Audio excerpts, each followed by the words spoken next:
Good evening, it's Sunday the 10th of January and welcome to a brand new edition of Newsfirst Weekend. I'm Lanka. Let's start off with a look at the stories making headlines this evening. President elaborates the challenges the government faces. යුද්ධය ඇති වූ හේතු හොයලා නැවත යුද්ධයක් ඇතිවීම වළක්වන්න අවශ්‍ය පරිසරයක් සියලු අංශවල ගොඩනගන්න උත්සාහ ගන්නා විට මේවාට දේවදත්තලා හරස් වෙලා ඉන්නවයි කියලායි මම විශ්වාස කරන්නේ. JVP issues a reminder on the government's role. ඕරු 1900 හාල්මස්තු තල්මස්තු විශාල රොත්තක් ඉන්නවා. ඒ කිරණ දඩුවමක් නැහැ. Final rites observed for youth killed in Ambilipitia. Large-scale drug peddler arrested with heroin worth nearly 30 million rupees.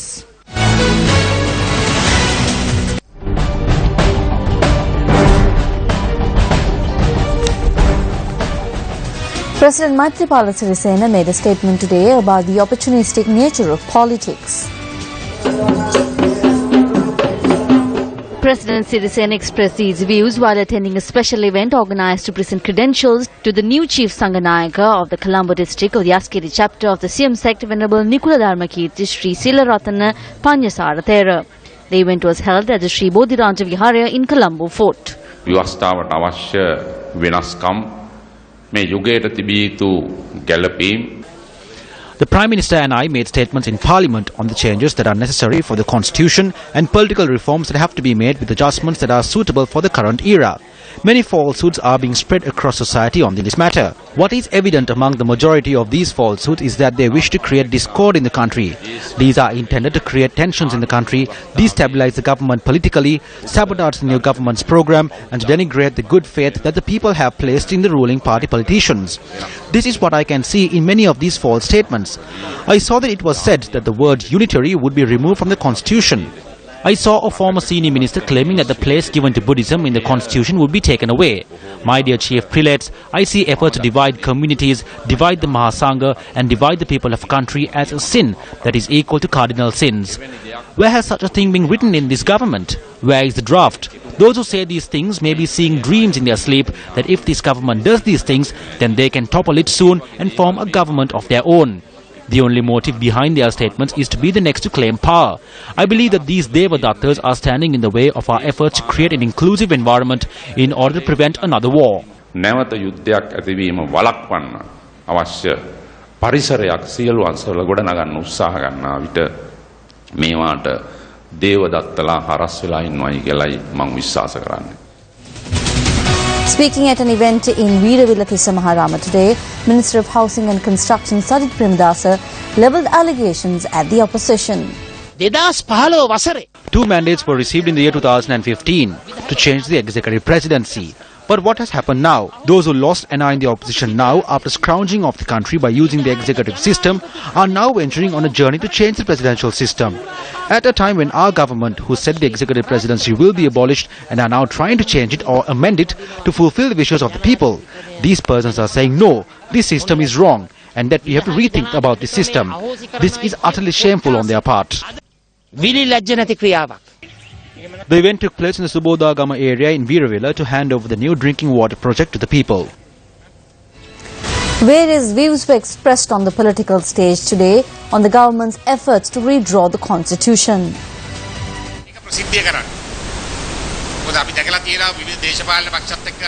We want to do this in the open. We have seen that when we have closed door talks with political parties, they say one thing inside the meeting and something else when they come outside.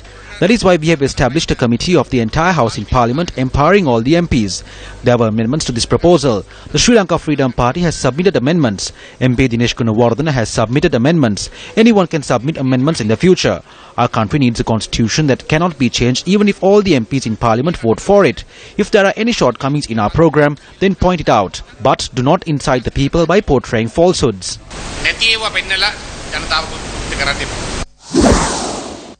The President and the Prime Minister are constantly thinking about creating an environment in our country where all people can live as Sri Lankans with rights regardless of their ethnicity or religion.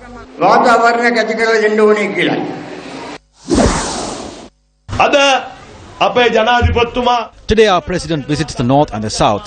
Fraternity has been created among the communities. We were battered by terrorism for 30 years. Sinhalese, Tamils and Muslims were killed by the terrorists. The president has told us that the country comes first and the party second. Previously the ruler said the country came first and second, but what was practiced was extremism. ක්‍රියාවේදී වුණේ අන්තවාදය. මහින්ද රාජපක්ෂ මහත්තයත් එක්ක ඉන්න උදවිය. Those who are with Mahinda Rajapaksa ask what has been done in the country in the past year. We wish to remind them that on the 8th of January, Mahinda Rajapaksa's group was able to stage a demonstration opposite the Fort railway station against President Maithripala Sirisena's victory. We did not have that freedom when they were in power. This is the victory that we have won. කොටුවේ දුම්රිය පොළ ඉස්සරහා. අපිට එහෙම නිදහසක් තිබුණේ නැහැ. දැන් මේ රටේ මේ අවස්ථාවේදී කවුරුත් දැන් No one in this country speaks for communalism anymore. We will not let anyone topple this government which has enabled the Sinhalese, Tamils, Muslims, Buddhists, Hindus and Catholics to live together with unity.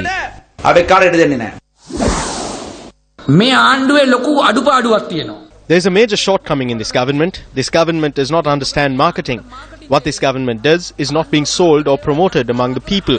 The previous government spent 24 hours of the day, 7 days a week, selling more than what they had done to the people. This is why those who were defeated are asking what has been done. They have forgotten that the journey to authoritarianism was halted through the 19th Amendment. They have forgotten that the white van culture has been stopped. In short, even the person who attempted to assassinate the president has been granted a pardon. Accusations were raised today at the Socialist Youth Front's Anuradhapura district summit that authorities have failed to take any action against the corrupt. We say that they must fulfill at least one of the promises they made before they draft a new constitution. Fulfill 2 or 3 promises at the very least. They said that thieves would be caught, but they haven't captured even one. Not a single corrupt person has been punished.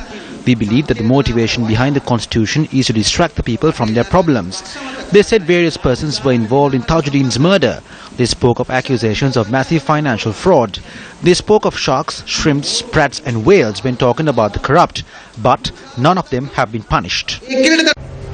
Have we forgotten? In 2014, the previous regime planned the Northern Expressway project at an estimated cost of 120 billion rupees. Under this project, it was proposed to construct a stretch of road from Kadawatha to Mirigama, comprising of 6 lanes and 2 interchanges. However, following the appointment of the 100-day government, the estimate for this proposal came under scrutiny and the new government stated that it had slashed unnecessary expenditure. We are cutting down on the expenditure and the corruption. That needs to be wiped out. The section of the Central Expressway will be open for public bidding. මධ්‍යම අධිවේගී මාර්ගයේ කොටස ළඟදීම අපි ඒක ප්‍රසිද්ධියේ දෙන්නට යනවා. On the 3rd of August 2015, the first phase of the construction of this project, renamed as the Central Expressway, commenced under the patronage of Prime Minister Ranil Wickremesinghe. The estimated cost of this project is 145.9 billion rupees. The cost per kilometre is 4.5 billion rupees.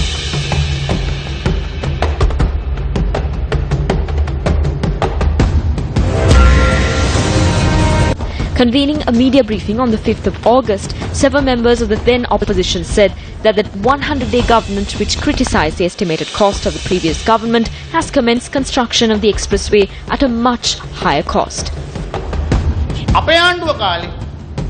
The Prime Minister tables a cabinet paper after nullifying the one that was presented by the Minister of Highways. Rather than appointing a committee which should comprise of ministry secretaries and other officials, he had appointed persons based on his whim to the committee in question.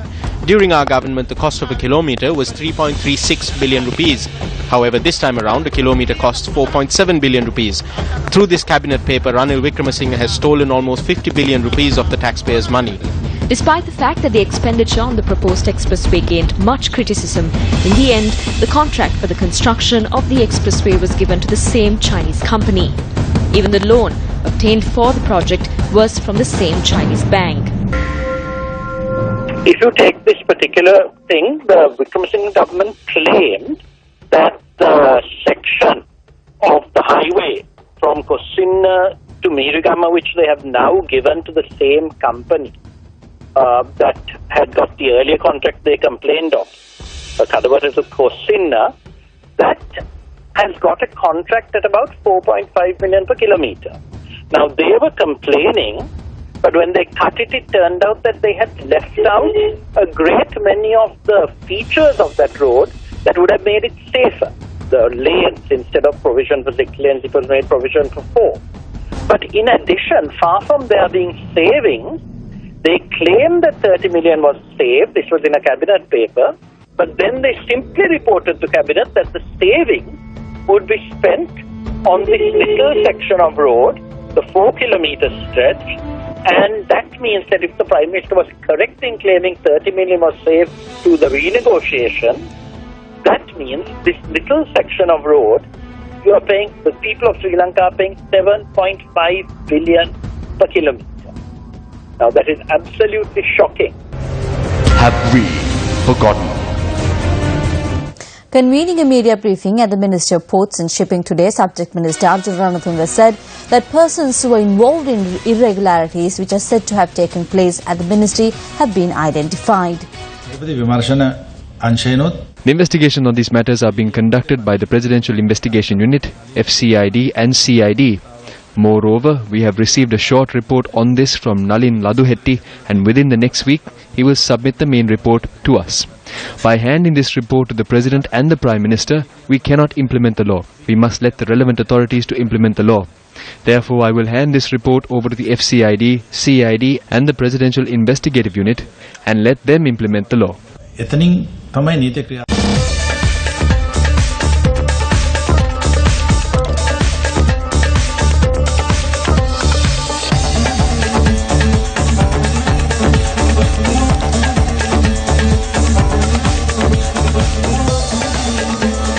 Taking a look at another one of our headline-making stories, a drug smuggler has been arrested in Maligawata today with a stash of heroin worth nearly 30 million rupees. Authorities say that 1 kilogram and 750 grams of heroin were found in the suspect's possession. The anti-vice squad of the Maligawata police stated that the drug peddler in question was arrested after information obtained from 2 other suspects who were arrested during raids carried out over the past 4 days. The final rites of Sumit Prasanna Jayawardena, who was allegedly murdered during a party in Ambalipitiya, was held this afternoon. This youth was allegedly murdered during a clash which erupted during a party of a businessman's daughter in Ambalipitiya. The party was held at a 3-storied building owned by the businessman on the 4th of this month. Every resident charged that the arrival of the police at the party had led to the confrontation, a claim the police rejected. The footage recorded on mobile phones by witnesses at the time of the incident has been circulating on several social media networks, including Facebook.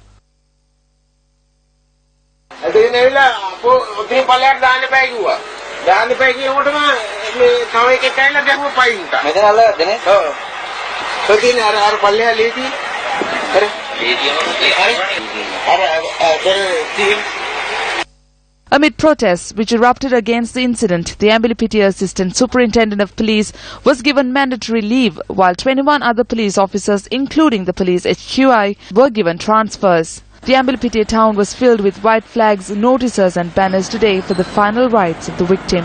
The public who arrived to pay their last respects signed a petition demanding the government to arrest the police officer responsible for the crime. What I have to say to the police is this: how can a girl's coming of age party be an illegal assembly? What will happen to this family now? I make a direct appeal to the President to ensure that justice is served. The court order was issued to the victim's pregnant wife to prevent from any unruly behavior during the funeral.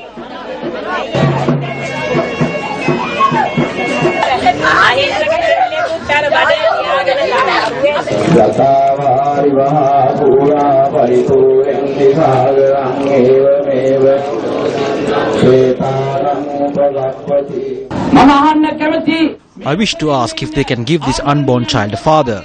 Therefore, I say to the Inspector General of Police, Sir, at the very least, ensure that justice is served.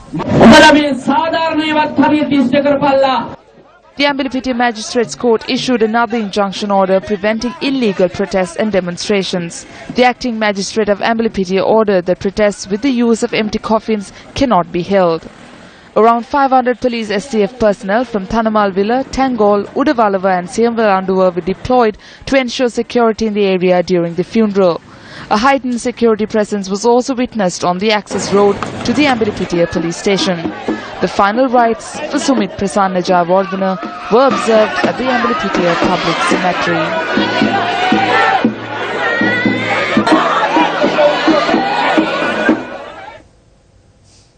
An individual was killed in a shooting that took place in Nagonaheva area in Kadawatha this morning. Police said that around 20 individuals who had arrived in a van and a car had initially hacked the individual and then shot him. The victim is a 46-year-old resident of the Wabada area. Another individual who had been with the victim when the armed group carried out the attack is currently receiving treatment at the Ragam hospital with serious injuries. I have nothing to say, but only the fact that I lost my brother. This has been done by the so-called Mavaramandhiye Chandi. There is a person called Sapumal, but we have never seen him. It was Suduwa's gang who did this. Residents of Karadena staged a demonstration today demanding that authorities take steps to remove a landfill in the area.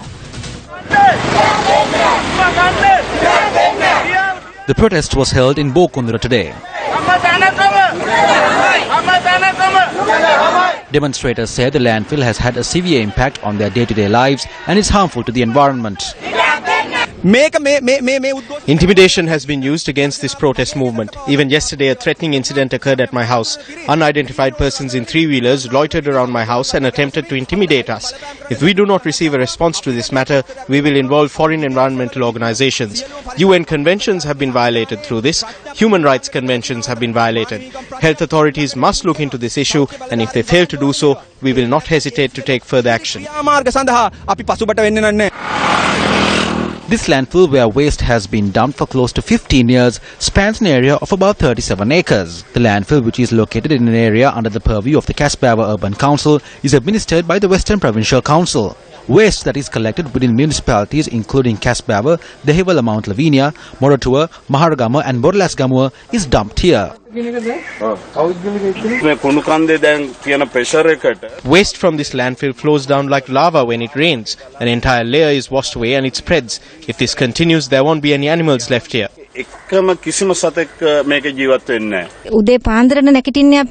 We wake up to the sight of the waste mountain. The waste spreads every day.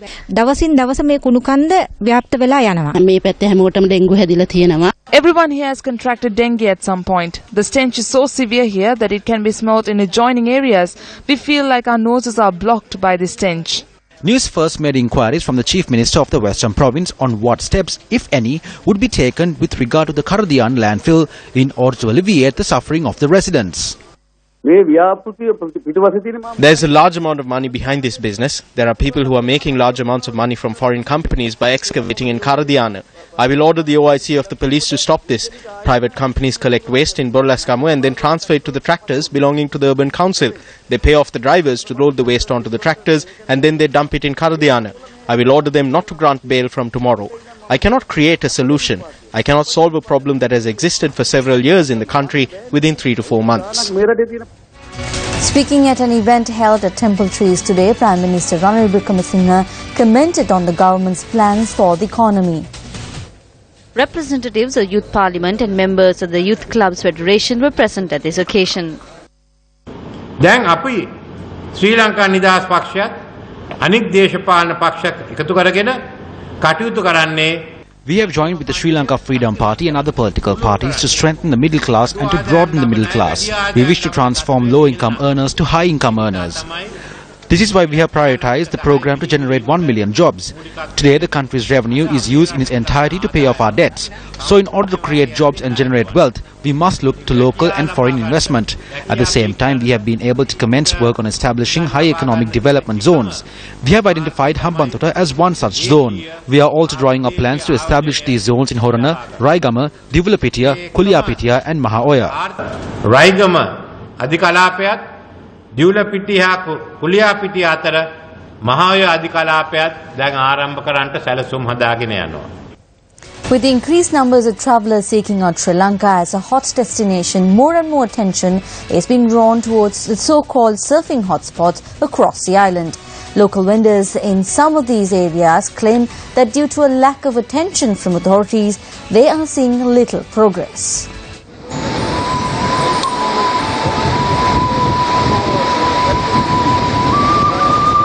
The Veligama beach is the latest addition to a host of sun and surf hotspots on the Sri Lankan coast, including Mirissa, Ahangama and Midigama.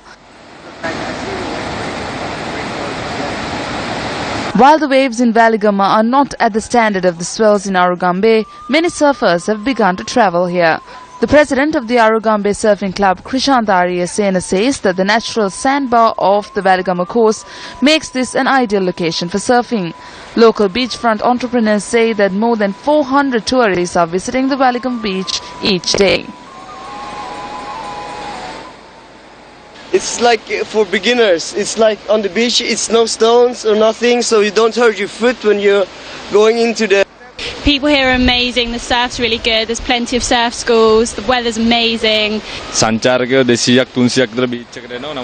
About 200 or 300 tourists come to the beach, but there is no mention of it anywhere. It is simply listed as a normal beach in the guidebooks. We ask that this area be developed further. We ask that the authorities take an interest in this area. Sports First received reports today that Sri Lankan fans who had come to Eden Park were confronted by stadium security at local police. As Sri Lankans, we know that we enjoy our music and we love cheering on our team. But unfortunately, the security was quite upset about the whole thing. But they took us out, arrested 3 of our boys and took away our drums. Some sort of discrimination to the point of pinning down a boy. This is not how it should be. Even New Zealand fans at the cricket match had expressed their displeasure on social media. Many of the Kiwi fans had stated that the fans of visiting teams should be allowed to freely support their team.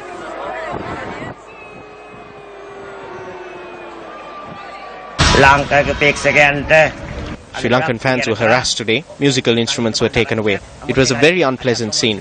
As sport fans, we condemn such incidents occurring in a country like New Zealand. We usually see the Sri Lankan fans singing and dancing and jumping around. Subdued this time. Speaking to Sports First, sport blogger and commentator on Radio New Zealand, Jamie Wall, said such an incident has never occurred in the past. I was at Eden Park today to watch the cricket match between New Zealand and Sri Lanka, and I saw a lot of Sri Lankan fans being ejected from the ground. The New Zealand crowd was very unhappy with this. We love having the Sri Lankan fans over here. And so it was very sad for us to see this happen, and it made the atmosphere very, very poor. Unpleasant scenes were witnessed today at the Premier League club rugby match between Kandy SC and Navy SC at Nituvela. Tensions had been high throughout the match with altercations between the players. However, the game continued with Kandy SC outclassing Navy SC to finish the first round of the league with an unbeaten record. At the full-time whistle, Kandy were leading Navy 29 points to 10.